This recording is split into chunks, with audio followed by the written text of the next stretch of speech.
Hi guys, ரொம்ப நாளைக்கு அப்புறமா இன்றைக்கி குவைத்தில் வஃப்ரா பக்கமாக போகிறோம். வஃப்ரா ஏரியாவுக்கு போனால் நீங்கள் கண்டிப்பாக ஒட்டகத்தை பார்க்கலாம். பாலைவனத்தில் வேறு என்ன பசுமாட்டையாக பார்க்க முடியும்? தம்பி காமெடி வேண்டாம், நான் சொல்லிட்டேன். நான் காமெடி பண்ணாத. வஃப்ராவில் தான் மோஸ்ட் ஆஃப் த ட்ரில்லிங் கம்பெனிஸோட யார்டு இருக்கும். அப்படி நம்ம வந்தது தான் சினோபெக் யார்டு. இங்கே ஃபுல்லாகவே நம்ம சீன நண்பர்கள் தான். குவைத்தில் கேடிசிக்கு அப்புறமா அதிக கான்ட்ராக்ட் அண்ட் ரிக் வச்சிருக்கிறது இவங்க தான்.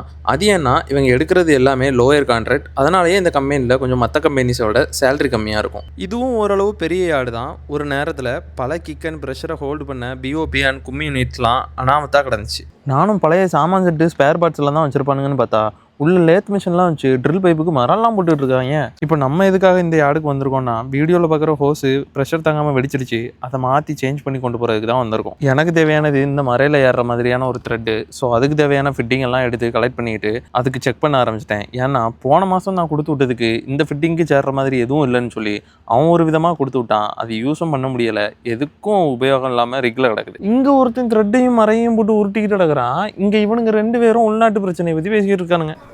ஏமாப்ல நிஜமாவே உன் பேர் நெருதானா? வெறும் நெரு இல்லடா, சவர்களால் நெருடா. ஜவஹர்லால் நேரா? ஏன் அப்படி வச்சாங்க? என்ன இங்க சியா நேதாஜி கூட சண்டை போட்டவரா? ஏன்பா உங்க சியானுக்கு நேதாஜிக்கு என்ன பிரச்சனை? ஏய், நேதாஜி கூட சேர்ந்து சண்டை போட்டவரா? ஆறாவ சொல்றேன் கேட்டுக்க. வந்ததுக்கு தலைமை வெல்கம் கிஃப்டாக ஒரு சிகரெட்டு தந்தான். நம்ம ஊர் சிகரெட்டுமா இல்லாமல் ஒரு வித்தியாசமாக இருந்துச்சு. அதை பார்த்துட்டு அவன்கிட்ட திருப்பி கொடுத்துட்டேன். தலைவன் புயல் மாதிரி ஹோஸை கட் பண்ண ஆரம்பித்தான். இதுதான் ஹைட்ராலிக் கிரிம்பிங் மிஷின். அதாவது ஹை ப்ரெஷரில் யூஸ் பண்ணக்கூடிய ஹைட்ராலிக் ஆயில் ஃப்ளூயிடுக்கலாம் இந்த மாதிரியான ஹோஸ் தான் யூஸ் பண்ணுவாங்க. ஸோ அதுக்கு தேவையான ஃபிட்டிங், அதாவது எல்போவாக இருக்கலாம், யூனியனாக இருக்கலாம், இல்லை பெண்டாக இருக்கலாம், இந்த மாதிரி எந்த ஃபிட்டிங்கையும் நம்ம இது மூலமாக க்ரிம் பண்ணி யூஸ் பண்ணிக்கலாம். மிஷினில் ஹோஸுக்கு தேவையான சைஸில் டையை செட் பண்ணிக்கிட்டு ஃபெருலை ஃபிக்ஸ் பண்ண ஆரம்பிச்சிட்டான் தலைவன். இந்த ஃபெருலுக்கும் ஃபிட்டிங்க்கும் நடுவில் தான் ஹோஸ் இருக்கும். அப்போ நம்ம ஹைட்ராலிக் ப்ரெஷர் கொடுத்து க்ரிம் பண்ணும்போது அது தானாகவே போய் உட்காந்துக்கும்.